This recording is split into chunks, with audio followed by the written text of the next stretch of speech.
So good evening po. Po si Williamson Person Kala or pwede niyong tawagin Nixon Person Kala. And tatakil po natin ngayon is yung second level of assessment, which is yung first problem po natin is yung allergy, health problem, and stagnant water. For second problem po natin is yung environmental health problem. So ako po yung magtatanong-tanong sa inyo about sa problema ito.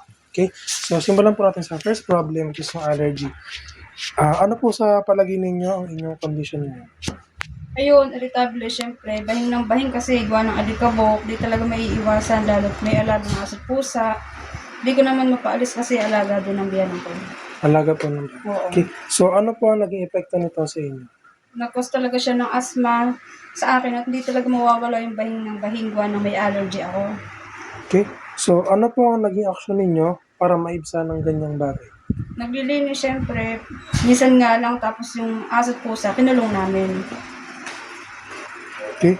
So ano po ang naging problema ninyo sa kinakaharap sa paglilinis? Siguro nga di talaga dahil laging may pagkakataon na maglilinis dahil busy rin. So paano naman po ang aso at pusa? Sa alagang aso't pusa namin, naaawa rin syempre. Pinapakawalan din talaga namin. Minsan, Okay. So ano naman po ang naging epekto nito sa inyong kasamahan sa bahay? nangangati rin sila kagaya ko at minsan napapabahing pero hindi tulad mo sa akin. Okay. So dito na po tayo sa pangalawang problema po natin, which is yung environmental health problem. Yun po ay stagnant water, ang pag-iimbak ng tubig. Oo. Okay, so paano naman po sa stagnant water? Ano po ang naging condition ninyo? Napapansin ko na maraming lamok lalo na pagsapit ng hapon. Sanhi rin siya siguro para nakatiwangwang yung mga tubig. Tsaka siguro dahil din sa open canal. Ganun.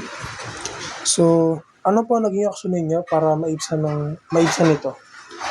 Hanggat maaari, tinatapo namin yung mga pinagbabanlawan namin tubig.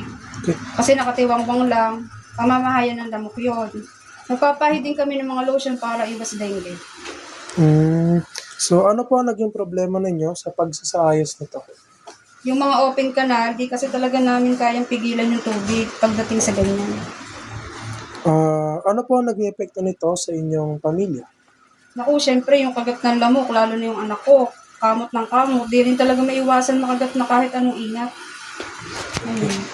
So thank you po sa pagkakapit. Salamat.